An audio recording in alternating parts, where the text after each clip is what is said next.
దేవుడు మహోన్నతమైన ఉద్దేశం కలిగినవాడు. మనం జీవించే ఈ విశ్వం భవిష్యత్తుకు ఉద్దేశం లేకుండా, లక్ష్యం లేకుండా ప్రయాణించడం లేదు.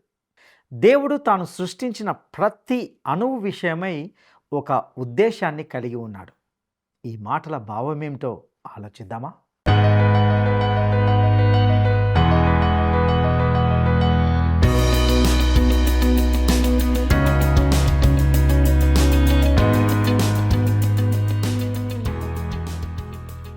ప్రియమైన స్నేహితులారా, ఈనాటి ప్రేమధార కార్యక్రమానికి స్వాగతం. దేవుని యొక్క నీడలో, ఆయన కృపలో మీరు మీ కుటుంబాలు క్షేమంగా మరియు సురక్షితంగా ఉన్నారని, మరియు ఈ కార్యక్రమాల నుండి నేర్చుకుంటున్న విషయాలను మీ వ్యక్తిగత జీవితాలకు అన్వయించుకుంటున్నారని విశ్వసిస్తున్నాం. నేటి ఈ కార్యక్రమం ద్వారా యెహెజ్కేలు చూసిన దర్శనంలో దేవుని యొక్క మహిమ ఎలా ప్రదర్శించబడింది అనే విషయాన్ని తెలుసుకుంటాం. ఇక కార్యక్రమాన్ని శ్రద్ధగా వీక్షిద్దామా? నీవుండగా నాకేమి కొదువ నా యేసువా,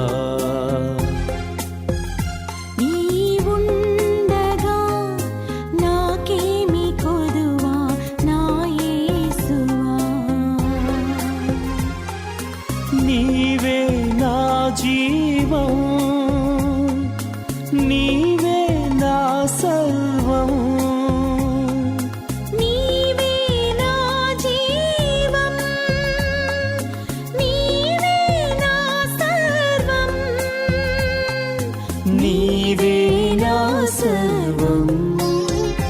నీవుండగా నాకేమి కొదువ నా యేసువా, నీవుండగా నాకేమి కొదువ నా యేసువా.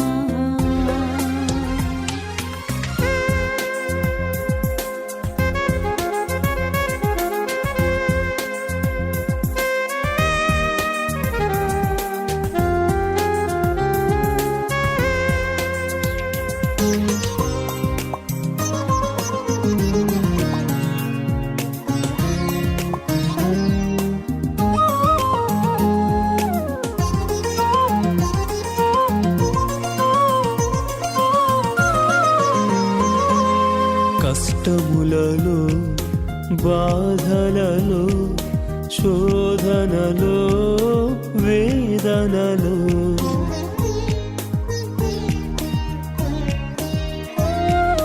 కష్టములలో, బాధలలో, శోధనలో, వేదనలో, నీ తోడు, నీ ప్రేమ, నీ తోడు, నీ ప్రేమ నాకుండగా, నీవుండగా నాకేమి కొదువ నా యేసువా, నీవుండగా నాకేమి కొదువ నా యేసువా.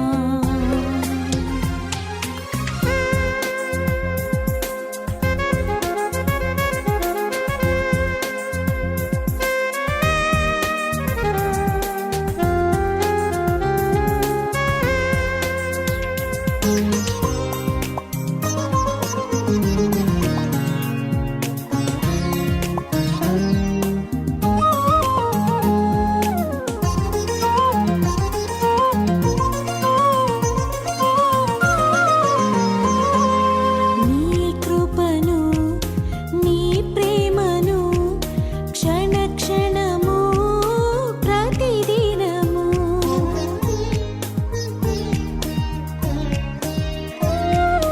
నీ కృపను, నీ ప్రేమను క్షణ క్షణము ప్రతిదినము నాపై ఉంచి కాయుమయా, నాపై ఉంచి కాయుమయా నా యేసయ్యా, నీవుండగా నాకేమి కొదువ నా యేసువా, నీవుండగా నాకేమి మహోన్నతుడును రక్షకుడునైన యేసుక్రీస్తు ప్రశస్తమైన నామంలో ప్రేమధార కార్యక్రమాలను క్రమంగా వీక్షిస్తున్న ప్రతి ఒక్కరికి శుభములు తెలియజేస్తున్నాం. నేటి మన ధ్యాన భాగంగా ఈ పాఠంలో యెహెజ్కేలు గ్రంథము 1వ అధ్యాయము 4 నుండి 28వ వచనం వరకు ధ్యానించుకోబోతున్నాం.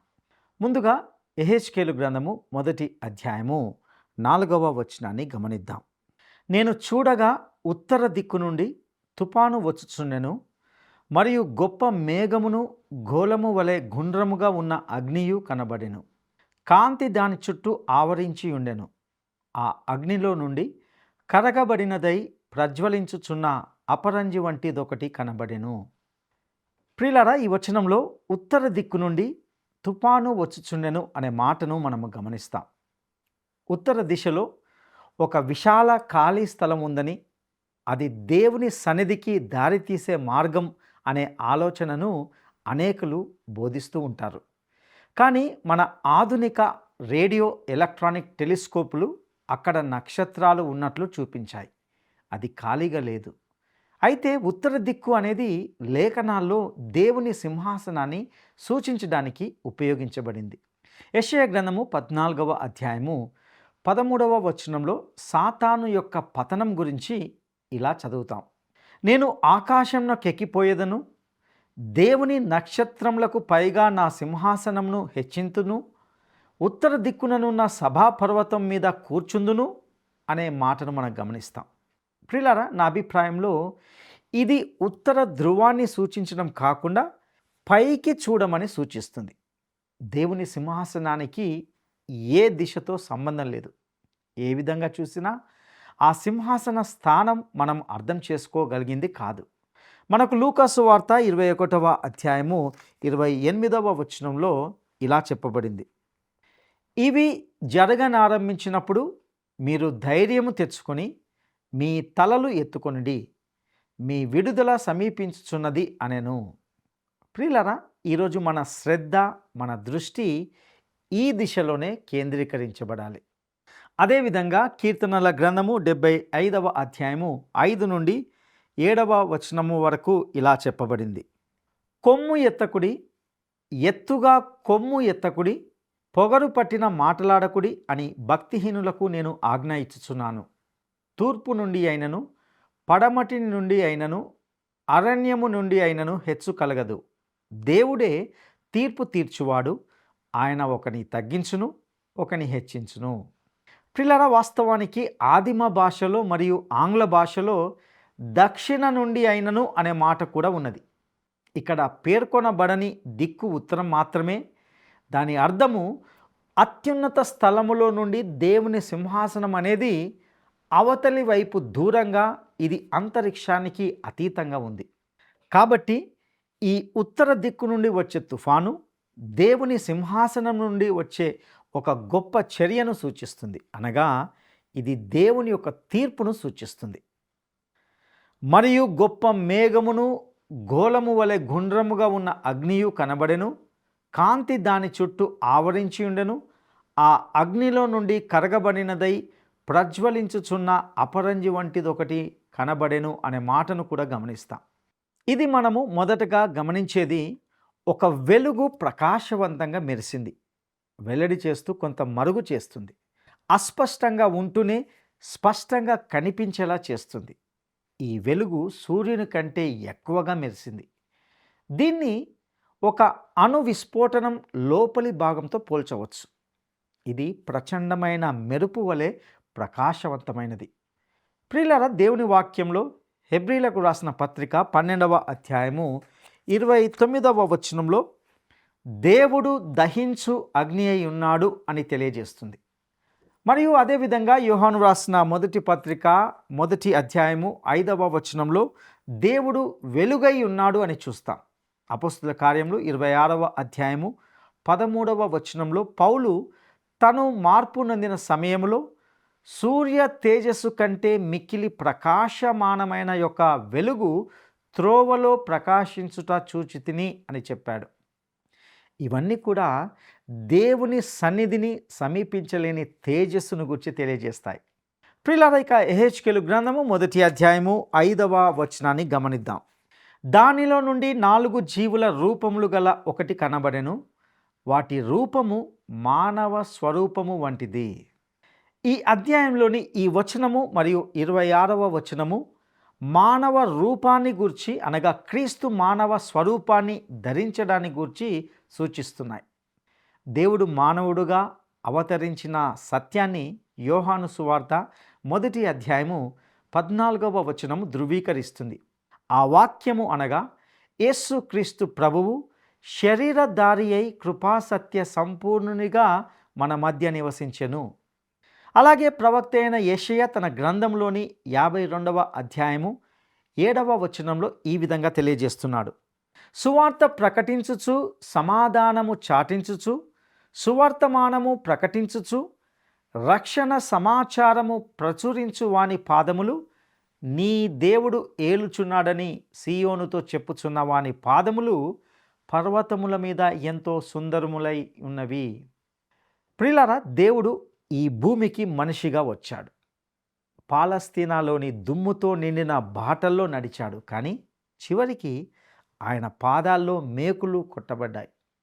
ఇక యెహెజ్కేలు గ్రంథము 1వ అధ్యాయము 10వ వచనాన్ని గమనిద్దాం.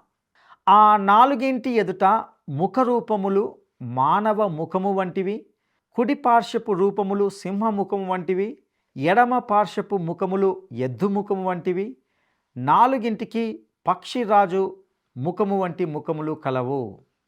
ప్రియులారా, ఇక్కడ పేర్కొన్న ఈ 4 ముఖాలు ప్రకటన గ్రంథము 4వ అధ్యాయము 6 నుండి 8 వచనాలతో పోల్చి చూస్తే 4 సువార్తలను గుర్తు చేస్తాయి. అందులో క్రీస్తు 4 వైపులా బహిర్గతం అవుతాడు. మొదటిది మత్తయి సువార్తలోని ఆయన రాజత్వం, ఇక్కడ సింహం ద్వారా సూచించబడింది. 2 మార్కు సువార్తలోని ఆయన సేవకత్వం, ఎద్దు ద్వారా సూచించబడింది.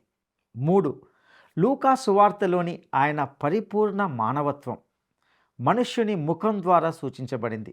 4 యోహాను సువార్తలోని ఆయన దేవత్వం, ఎగిరే గ్రద్ద లేదా పక్షిరాజు ద్వారా సూచించబడింది.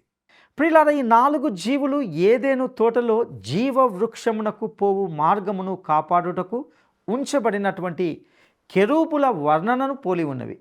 అవి మనుషులను దేవుని నుండి వెలుపలికి తోయలేదు, మార్గమును తెరచి ఉంచుటకు ఉంచబడినవి. ఆదాము హవ్వ తోట నుండి బయటకు వెళ్ళేటప్పుడు వెనక్కు తిరిగి చూసినప్పుడు ఏమి చూశారు? వారు ధరించిన చర్మపు చొక్కాయలను ఇచ్చిన బలి పశువును చూశారు. మరియు దేవుని వైపుకు మార్గమును తెరిచి ఉంచుచున్న కెరూబులను చూశారు. ప్రియులారా, మనుషుని పాపమునకు ప్రాయశ్చిత్తము కలగజేయనది రక్తమే.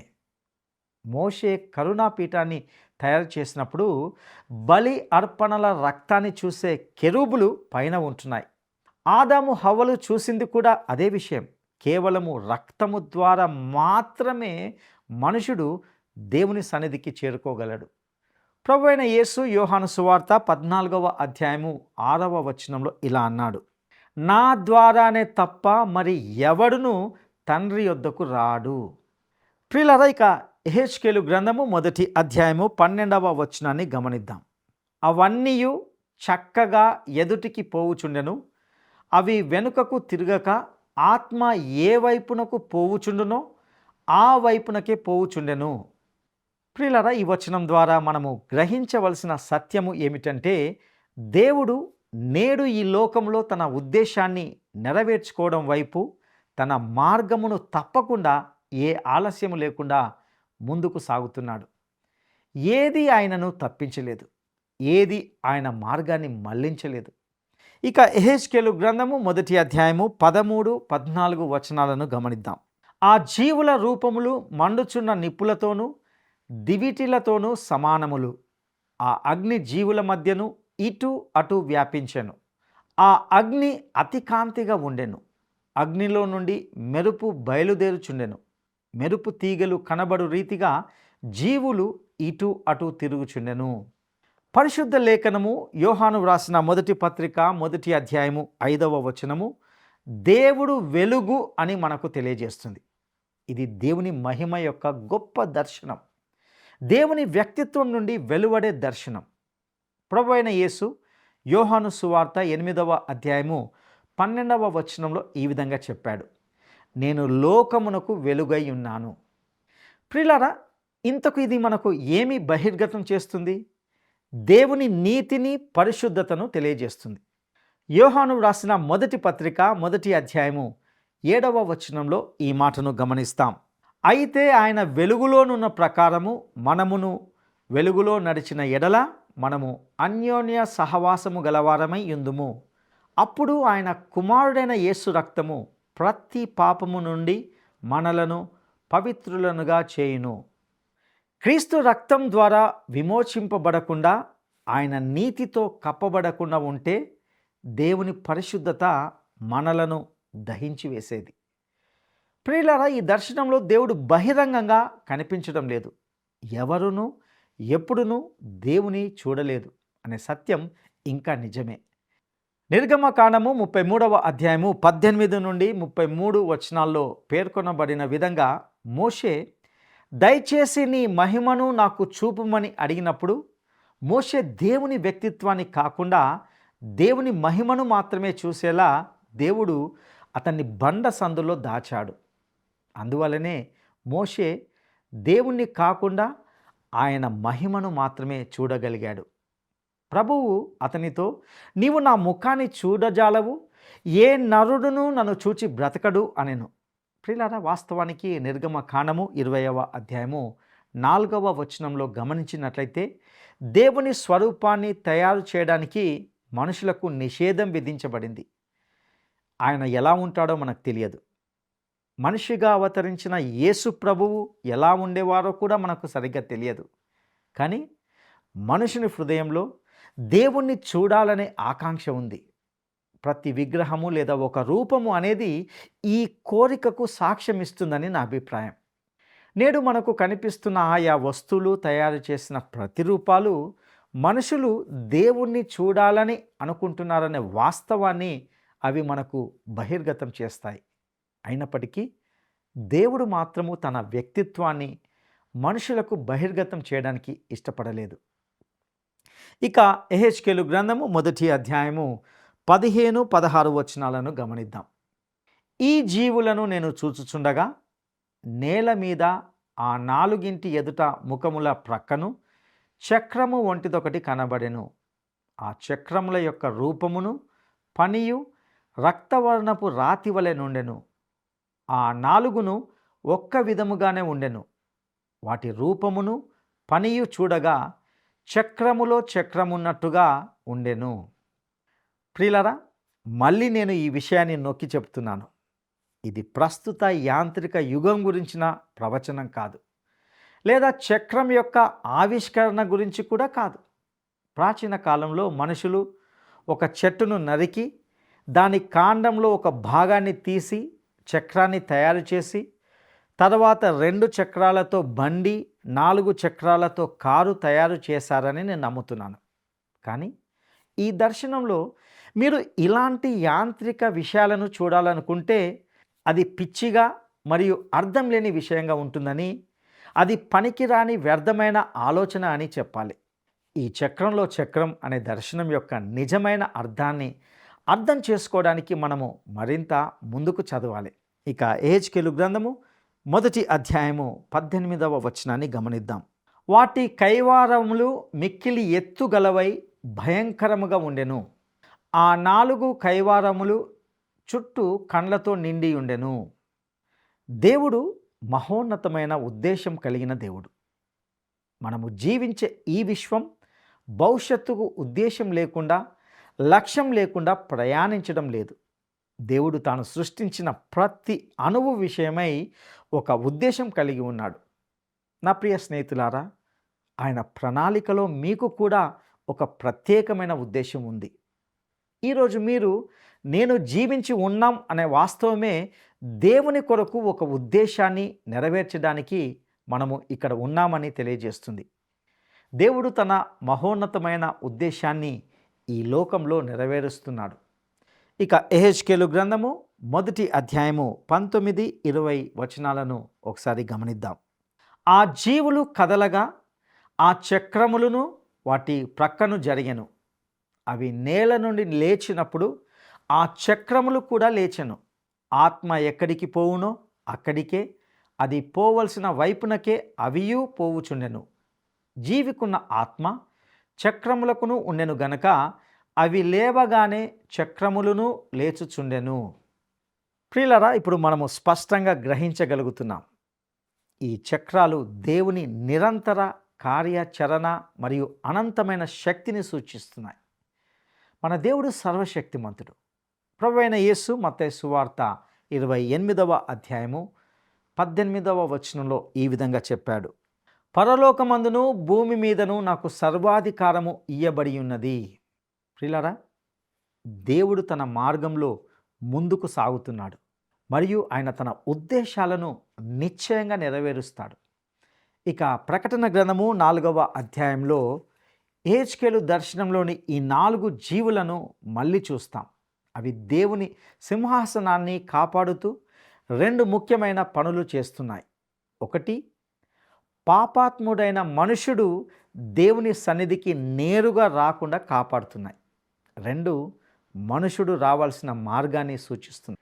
నీవు నేను సిలువ మార్గం వైపు తిరగాలి, ఇదే మనకు నిజమైన మార్గం అని చెబుతూ కెరూబులు ఈ మార్గాన్ని చూపిస్తున్నాయి. అయితే ప్రియులారా, యెహెజ్కేలు దీనికంటే గొప్పదాన్ని, అనంతమైన దానిని చూశాడని నా అభిప్రాయం.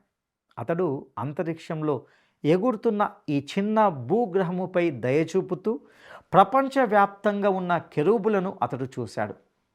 ఒకానొక వ్యక్తి ఈ విధంగా చెప్పాడు, మనిషి ఈ ప్రపంచంలో ఏమీ కాదు, కేవలము 2వ తరగతి లేదా 2వ స్థాయికి చెందిన గ్రహం యొక్క బాహ్య చర్మం మీద ఒక చిన్న దద్దురు మాత్రమే. అయితే ప్రియులారా, క్రీస్తు ఈ భూమిపై మరణించినప్పుడు దేవుడు ఈ మొత్తం భూమిని ఒక కరుణాపీఠంగా మార్చాడు.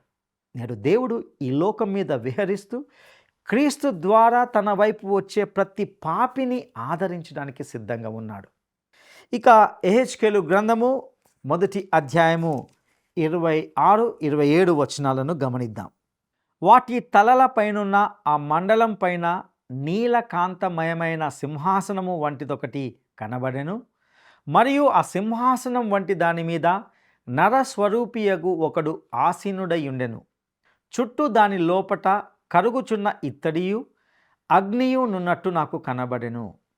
నడుము మొదలుకొని మీదికిని, నడుము మొదలుకొని దిగువకును ఆయన అగ్ని స్వరూపముగా నాకు కనబడెను. చుట్టూను తేజోమయముగా కనబడెను. ప్రియులారా, నేను ఇక్కడ నీలాకాశంలో ఒక నీలకాంతమయమైన సింహాసనాన్ని చూస్తున్నాను. నీల మణులతో పొదగబడిన ఈ సింహాసనం వజ్రం వలె మెరుస్తూ ఇంద్రధనసు వర్ణంలో ప్రకాశిస్తుంది. ఈ కాంతి కళ్ళు కట్టిపడేసే అంత తీవ్రంగా ఉంది. ఈ సింహాసనం ఒక క్షిపణి ప్రయోగ సమయంలో ఉన్నట్లుగా శక్తితో నిండి ఉంది. ఇది రథం వలె ప్రయాణిస్తుంది. ఇది భూమిని వదిలిపెట్టడం లేదు, భూమి వైపు వస్తుంది. నేను ఈ లోకం మీద కెరూబులను చూస్తున్నాను, ఒక సిలువను, ఒక గొర్రెపిల్లను, రక్తాన్ని చూస్తున్నాను, ఒక కరుణా పీఠాన్ని చూస్తున్నాను. ప్రియులారా, ప్రభువు వద్ద కనికరం లభిస్తుంది. రోమీలకు రాసిన పత్రిక 9వ అధ్యాయము 15వ వచనంలో పౌలు ఇలా అంటున్నాడు, అందుకు మోషేతో ఇలాగు చెప్పుచున్నాడు, ఎవనిని కరుణింతునో వానిని కరుణింతును, ఎవని ఎడల జాలి చూపుదునో వాని ఎడల జాలి చూపుదును. అదేవిధంగా ప్రియులారా, యెహెజ్కేలు గ్రంథము 18వ అధ్యాయము 20వ వచనంలో పాపము చేయువాడే మరణము నొందును అని కూడా మనకు చెప్పబడింది. ఇశ్రాయేలు ఇంటి వారితో మాత్రమే కాకుండా మనతోనూ ప్రజలందరితోనూ మీరు నా యొద్దకు రాగలరు అని దేవుడు పిలుస్తున్నాడు. ఇక యెహెజ్కేలు గ్రంథము 1వ అధ్యాయము 28వ వచనాన్ని గమనిద్దాం. వర్షాకాలమున కనబడు ఇంద్రధనస్సు యొక్క తేజస్సు వలె దాని చుట్టూనున్న తేజస్సు కనబడెను. ఇది యెహోవా ప్రభావ స్వరూప దర్శనం. నేను చూచి సాగిలపడగా నాతో మాటలాడు ఒకని స్వరము నాకు వినబడెను. ప్రియులారా, ఇక్కడ ఇది యెహోవా ప్రభావ స్వరూప దర్శనం అనే మాటను మనము గమనించవచ్చు. యెహెజ్కేలు మోషే చూసిన దానికంటే దావీదు, యెషయా లేదా దానియేలు చూసిన దానికంటే ఎక్కువనే చూశాడు. అతడు దేవుని మహిమ యొక్క దర్శనాన్ని చూశాడు. ఆయన వ్యక్తిత్వం కాదు కానీ ఆయన మహిమనే చూశాడు. అక్కడ దేవుని సన్నిధి ఉంది. ప్రభువైన యేసు ఈ భూమి మీదకి వచ్చి మానవ స్వభావాన్ని ధరించినప్పుడు ఆయన యొక్క మహిమ కనిపించలేదు. యెహెజ్కేలు ప్రభువు మహిమను చూశాడు. ఇక ఇందులో నేను చూచి సాగిలపడగా అనే మాటను కూడా గమనిస్తాం. ఈ దర్శనం యెహెజ్కేలుపై గొప్ప ప్రభావాన్ని చూపింది మరియు ఇది మనపై కూడా అలాంటి ప్రభావాన్ని చూపించాలి. ఓ దేవా, నేను నశించిన వాడను, నేను తప్పిపోయాను, నీవు నాకు అవసరమై ఉన్నావు, నేను నీ యొద్దకు వస్తున్నాను, నిన్ను అంగీకరిస్తున్నాను అనే స్పందన మన నుండి రావాలి, కావాలి. ప్రియులారా, పాత నిబంధన అంతటిలో కూడా దేవుని సన్నిధికి వచ్చిన ప్రతి వ్యక్తి సాగిలపడి నమస్కరించిన సంగతులు మనకు కనిపిస్తాయి. ప్రవక్త అయిన యెషయా విషయంలో కూడా ఇది ఎంతో వాస్తవం. యెషయా గ్రంథము 6వ అధ్యాయము 5వ వచనంలో ఇలా గమనిస్తాం. అయ్యో, నేను అపవిత్రమైన పెదవులు గలవాడను, అపవిత్రమైన పెదవులు గల జనుల మధ్యను నివసించువాడను, నేను నశించి తిని, రాజును సైన్యములకు అధిపతియగునగు యెహోవా నేను కనులారా చూచి తిని అనుకొంటిని. ప్రియులారా, ప్రభు సన్నిధిలో ఈ ప్రవక్త నేలపై సమాంతరంగా పడిపోయాడు. దానియేలు కూడా ఇదే స్థితిలో ఉన్నాడు. పద్మాసు ద్వీపంలో యోహాను పొందిన స్థితి కూడా ఇదే. ప్రకటన గ్రంథము 1వ అధ్యాయము 17వ వచనం. నేనాయనను చూడగానే చచ్చిన వాని వలె ఆయన పాదముల యొద్ద పడి తిని. ప్రియ సహోదరుడా, సహోదరి, ఇక్కడ మన పరిశుద్ధ దేవుని యొక్క వర్ణన ఎంత గొప్పగా మన కొరకు వ్రాయబడింది కదా. నేను కేవలం ఈ దర్శనం అంచున నిలిచి ఉన్నానని, బండ సందులో దాచబడినందుకు కృతజ్ఞతలు తెలుపుతున్నాను. ఒకానొక రోజు నేను కూడా నా రక్షకుని ముఖాన్ని చూడబోతున్నాను. ఆయన ఎలా ఉంటాడో నాకు తెలియదు, కానీ ఆ రోజు కోసం నేను ఎదురు చూస్తున్నాను. మీకు కూడా అటి కృప ప్రభువు మీకు దయచేయనుగాక. దైవాశీస్సులు.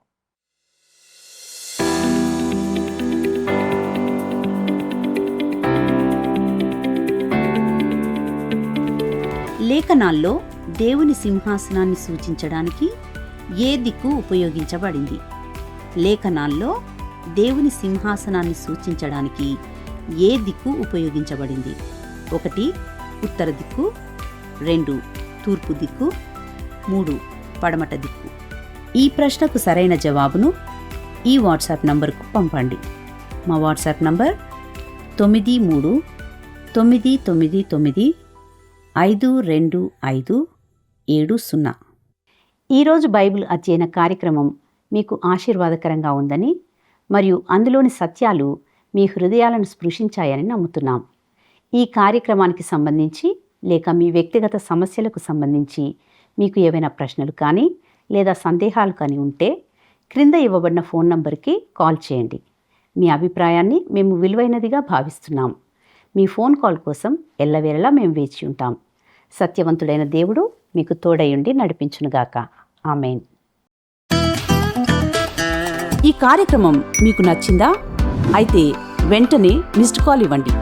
బహుమతి పొందే విజేత మీరే కావచ్చు.